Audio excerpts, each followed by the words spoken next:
In this lesson, I want to talk to you about web hosting. Now, this is where your site is being hosted. In order for you to create, your website, or for people to be able to come online to see something, you need to have a web host. And there are a ton of different hosting companies that you can use for Joomla specifically. And these are just some of them. So you go to Joomla-hosting-directory.com. It gives you an idea of the different hosting companies. Now, I can't vouch for all of these companies, but there are two companies that I've used and that I use that I am going to share with you a little bit more. But as you look here, it gives you a breakdown from SiteGround to Hostgator, and it shows you auto Joomla install, Joomla migration, and then it gives you some other things, to Joomla speed, optimization, Joomla auto updates, and things like that. So those are some of the things that you want to take a look at. And they have different types of accounts that you can create, from these companies. You can have a basic web hosting, you can have a dedicated, you can have reseller, you can have VPN, VPS, and so on and so forth. So as I mentioned earlier, I haven't used all these companies, but I know that there are a few that I've heard that have some really, really great hosting. And, like the RV have some good hosting from what I've heard, but I haven't used it myself personally. The two that I'm currently using, the first one is SiteGround and Hostgator. So let's take a look at SiteGround's website. SiteGround, they have a plan here that starts at, $3.95 per month as a special offer, 60% off. And, they have Startup, Grow Big, and Go Geek. So these are the different options, and it shows you the amount of space that you're getting here and suitable for the number of, visitors. So this is a great place for you to start. Now, if you have GoDaddy, I do not recommend GoDaddy with Joomla because it's so much headache.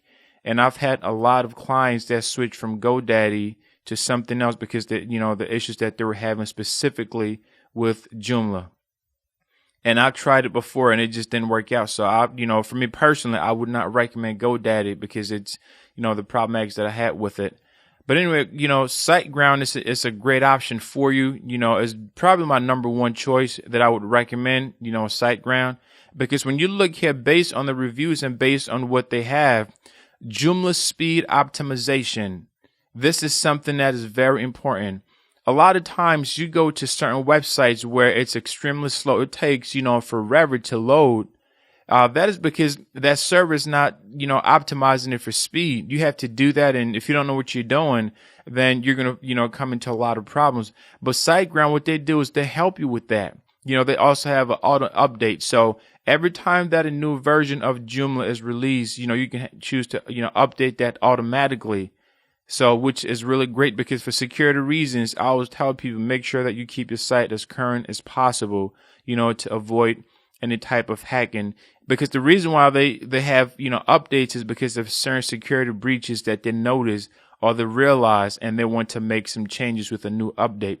So I would definitely say SiteGround, Hostgator, it's another choice. And Hostgator, it's an interesting thing about them. They've made some changes, a lot of changes in the past. Hostgator got sold in 2012 or 13 or something like that. Or was it last year? But they got sold and it was, it was a transition, a big transition, which I believe that they're still going through, but they've, kind of weathered the storm a little. I remember there were times when, my websites, were down. I had about, 15 or 20 websites and our server had a problem. And, for 3 days, I couldn't get access to my site.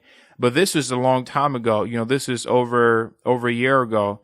So once they made that change, they moved their servers to, I believe it's, I forget what state that is, but they moved their servers there to Utah, I believe.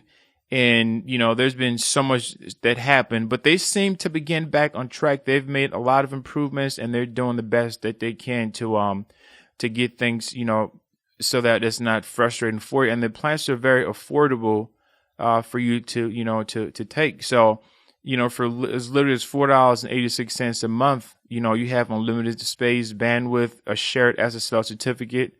So if you need a little bit more here, they have different type, that they offer as well. But I would recommend, if you're just starting out, you don't have a large budget, then you want to try one of these basic hosting plans and see how it works out.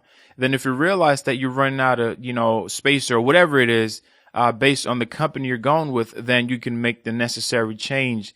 And I always tell people that when you're starting something out, you don't want to invest, a ton of money first. You want to test out the waters and see how it is before investing. So before you start getting a dedicated server, which starts at like $174 per month, then you want to make sure that it's something that you really, really need. If you don't need that, then you don't need to spend this amount for you to get, a server. Just start it with just a basic web hosting. And then from there, you can be able to see if it's something that you want. So definitely Hostgator and SiteGround. And then there's another one I've seen here, which is the RV or RVigs, however you say that. But this is another one that I've seen other people recommend. As far as these go, I can't really vouch for those because, I haven't really, tried them out. I haven't tested it out. So that's something to get you started on it. So those are the ones that I would, recommend you get started with. And it's really great. So you want to make sure that your hosting company is a good one, because once again, if your hosting company doesn't provide the type of support that you need, then you're going to be extremely frustrated. And I've been there in situations where my site is down. I can't check my email. I can't check anything. I can't get access to anything at all. That can be a very frustrating thing, especially if your site is growing and you have hundreds or even thousands of users that can't get access to their account. So that's something just for you to, to keep in mind. But if you have an existing hosting company and you're satisfied with it, then I would say stick with them, so stick with them. If you're satisfied with them and if you think that, they're doing a great job and your site is not down or things like that, then I definitely recommend that, you just stick with them. But my recommendations are those that I've listed here. And let's move on to the next lesson.